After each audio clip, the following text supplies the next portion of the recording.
फाशी द्या, फाशी द्या, बलात्काराला फाशी द्या, अरे फाशी द्या, फाशी द्या, बलात्काराला फाशी द्या, फाशी द्या, फाशी द्या, बलात्काराला फाशी द्या, फाशी द्या, फाशी द्या, बलात्काराला फाशी द्या. वंदे मातरम. भारत माता की जय. छत्रपती शिवाजी महाराज की डॉक्टर बाबासाहेब आंबेडकरांचा जय असो.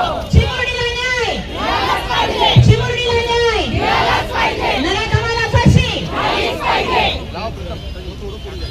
एका महिलेवरती हात टाकला म्हणून बलात्काराचे हातपाय छाटणाऱ्या स्वराज्य संस्थापक छत्रपती शिवाजी महाराजांना आणि महिलांच्या हक्काचं संविधान लिहिणाऱ्या बाबासाहेबांना मानाचा मुजरा करते.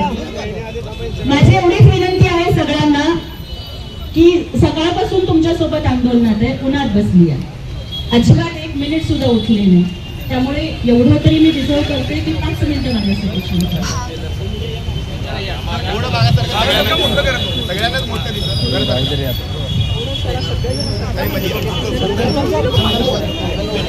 आज नरसापूर मध्ये माणुसकीला काळीमा फासणारी, समाजाचं मन हादरवून टाकणारी आणि समाजातला विवेक अस्तित्वात आहे की नाही हे प्रश्नचिन्ह उपस्थित करणारी, काळजाला तीळ पाडणारी घटना जी घडली, त्यासाठी आज सोलापूरचे जागरूक नागरिक, सोलापूरच्या लेकी, सोलापूरचे बांधव हे सोलापूरच्या नातीसाठी रस्त्यावर उतरलेले.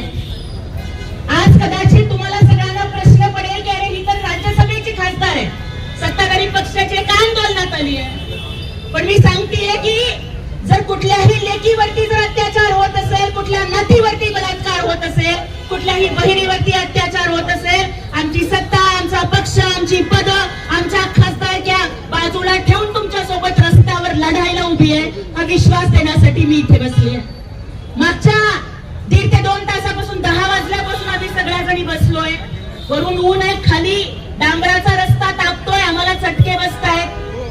कधी आम्ही पदर घेतोय, कधी आम्ही घाम पुसतोय, पाणी प्यायचं का नाही हा विचार करतोय, पण पाण्याचा एक घोट सुद्धा आम्ही नाही पिऊ शकलो. कारण आम्ही लोकप्रतिनिधी असण्याच्या आधी आम्ही बाई आहोत, आम्ही आई आहोत. आणि जर पायाला एवढे चटके बसतायत आणि वरून उन्हाचे एवढे चटके बसतायत, तर मला प्रश्न पडतोय की माझं 40-42 वर्ष वय असणाऱ्या माझ्यासारख्या महिलेचे पाय जर हा तापलेल्या डांबराचा चटका सहन करू शकत नसेल, तर त्या 4 वर्षाच्या चिमुरडीनं त्या नराधमाचा अत्याचार कसा सहन केला असेल. आणि मला एक आई म्हणून प्रश्न पडतो की ज्या आईनं 9 महिने पोटात सांभाळलेलं असेल, ज्या आईनं लहानपणापासून हातात वाढवताना आपल्या लेकीला कधी मातीचा डाग लागू दिलेला नसेल, त्या आईला आपल्या लेकीचा शेणात उरलेला मृतदेह बघितल्यानंतर तिला काय वाटलं असेल. तिच्या आतडीची पीळ आमच्या सगळ्यांच्या आतडीला पडली आहे आणि त्यामुळे आज आम्ही इथे आहोत. कारण नराधमांना, बलात्कारांना, त्या लांडग्यांना, त्या हरामखोरांना जगण्याचा अधिकार नाही. त्यांची जागा ही फाशीच्या दोरावरती आहे हे सांगण्यासाठी आज सोलापूरचे सगळे लोक इथे रस्त्यावरती आलेले आहेत. आणि त्यामुळेच मला आठवण करून द्यायची आहे बदलापूरच्या घटनेची. बदलापूरला जेव्हा त्या अक्षय शिंदेने अशाच एका चिमुरडीवरती अत्याचार केला होता, तेव्हा मुख्यमंत्री एकनाथजी शिंदे साहेब असताना त्या अक्षय शिंदेला पोलिसांनी ठोकला होता. खूप मानवाधिकारच्या लोकांनी आमच्यावरती टीका केली, परंतु आम्ही थेट भूमिका घेतली की जर एखादा नराधम 3-4 वर्षाच्या चिमुरडीला सोडत नाही, तोच नराधम पुन्हा जर पोलिसांवरती हल्ला करतो, तर पोलिसांच्या बंदुका दिवाळी टिकल्या उडवण्यासाठी नसतात, त्या गुन्हेगारांना ठोकण्यासाठीच असतात. ही भूमिका आम्ही आणि एकनाथ शिंदे साहेबांनी तेव्हा आग्रहाने घेतली होती. आज सुद्धा आदरणीय मुख्यमंत्री देवेंद्रजी फडणवीस साहेब यांनी हा खटला फास्ट ट्रॅकवर नेण्याचा शब्द दिलेला आहे. त्यांनी सांगितलेलं आहे की कायद्याच्या कुठल्याही पळवाटेनं हा गुन्हेगार सुटू शकणार नाही. त्यांनी कुटुंबियांना, पीडितांच्या कुटुंबियांना शब्द दिलेला आहे की जोपर्यंत तो नराधम फासावर जात नाही तोपर्यंत आम्ही शांत बसत नाही. एकनाथजी शिंदे साहेबांनी पीडित मुलीच्या वडिलांशी संवाद साधताना साहेबांचे 2 वाक्य मला खूप महत्वाचे वाटतात. एकनाथ शिंदे साहेब म्हणाले की तो नराधम जास्त दिवस जिवंत राहणार नाही आणि तो नराधम मेल्याशिवाय आम्ही शांत बसणार नाही, तो फासावर लटकेल. मला वाटतं की हे दोन्ही नेते महाराष्ट्राच्या लेकींना न्याय मिळवून देतील आणि जोपर्यंत तो न्याय मिळणार नाही तोपर्यंत आम्ही सगळ्या जणी पाठपुरावा नक्की करत राहू. आज प्रश्न पडतो की तो नराधम 2 गुन्ह्यातून निर्दोष सुटतो.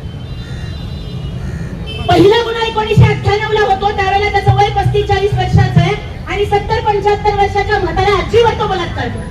त्याच्यातून तो निर्दोष सुटतो.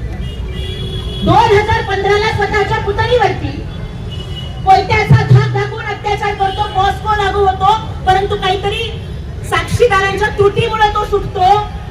मग जर तो 1998 ला त्याला फाशी दिली असती तर 15 ला पुतणीवर अत्याचार झाला नसता, 15 ला फाशी झाली असती तर आज आमची नात आमच्या सोबत असली असती. आणि त्यामुळे हा लढा ही ठिणगी पडली आहे ना. मला वाटतं की आज आम्ही दुर्दैवी आहोत की आम्ही आमच्या लेकीला नाही वाचवू शकलो. तिच्या किंकाळ्या कानात घुमतायत, रात्रभर झोप लागत नाहीये, माझं कालीच पिळवटतंय आणि माझ्या रक्तातला थेंब ना थेंब पेटून उठतोय. आणि त्यासाठीच लोकप्रतिनिधी म्हणून माझी जबाबदारी आहे की मी एसी ऑफिस मध्ये बसून काम नाही करणार, तुमच्या सोबत रस्त्यात उभारून. ज्या आयांनी इथं सांगितलं ना त्यांनी टीका सुद्धा केली, ताई तुम्ही बोला, समोर बसून तुमचं ऐकणं माझं कर्तव्य आहे. कारण खासदार आमदार असण्याच्या आधी मी आई आहे ना ताई, त्यामुळे तुमच्या वेदना त्याच माझ्या वेदना. ज्या वेळेला अशा घटना घडतात आणि जाती धर्माच्या गोष्टी होतात, वेदना होतात, पीडितेलाही कुठली जात नसते आणि तो नराधम हा फक्त लाडक्याच्या आणि राक्षसाच्या जातीचा असतो, त्याला फासावरच लटकवलं. आणि त्यामुळेच आम्ही आग्रहानं मागणी करू, पॉस्को मधल्या गुन्हेगाराला फाशीच झाली पाहिजे. हा खटला फास्ट ट्रॅक वरती चालावा. पण आमची पुढची मागणी राज्यसभेत, विधिमंडळात, पंतप्रधान, गृहमंत्री, कायदा मंत्री, मुख्यमंत्री, उपमुख्यमंत्र्यांकडे राहील की महिला अत्याचार आणि पॉस्कोच्या खटल्यांसाठी वेगळा फास्ट ट्रॅक असावा. त्याच्यामध्ये दुसरे कुठलेच केसेस असू नये. पॉस्को कायद्याच्या अंतर्गत जेवढी न्यायालयं महाराष्ट्रात स्थापन व्हायला पाहिजे तेवढी न्यायालयं स्थापन झालेली नाहीये. जर कदाचित तेवढी न्यायालयं स्थापन झाली तर जलद गतीनं न्याय मिळेल आणि अशी आरोपी मोकाट फिरणार नाही. त्यामुळे सोलापूरच्या या कुटुंबियांच्या आक्रोशासोबत, त्यांच्या आसरांच्या सोबत आम्ही सगळे उभे आहोत. सगळं राजकारण, सगळे पक्ष, सगळ्या गोष्टी, जात धर्म बाजूला ठेवून सोलापूरच्या लेकीच्या, सोलापूरच्या नातीच्या दुःखात आम्ही आहोत. कारण ती मुलगी ही केवळ त्या परिवाराची मुलगी नाहीये, ती सोलापूरची मुलगी आहे, ती महाराष्ट्राची मुलगी आहे आणि ती माझी स्वतःची मुलगी आहे. याच पद्धतीनं मी लढत राहील आणि जोपर्यंत तिला न्याय मिळणार नाही. सकाळीच मी रोहिणीताई आम्ही चर्चा केली, चंद्रिकाताईंबरोबर आम्ही चर्चा झाली की कायदेशीर मार्गाने न्याय मिळवण्यासाठी तर आम्ही लढूच, पण एक महिला म्हणून समाजमन जागृत करण्यासाठी, छोट्या मुलींच्या मध्ये सुद्धा गुड टच, बॅड टच किंवा त्यांना कसं ओळखावं, कसं सुरक्षित राहावं याचं ज्ञान देण्यासाठी, किंवा कॉलेजमध्ये जाणाऱ्या मुलींनी सक्षम राहावं आणि छेडछाडीच्या विरोधामध्ये प्रतिबंध करावा, एवढं धाडस त्यांच्यामध्ये यावं यासाठी. लेकिन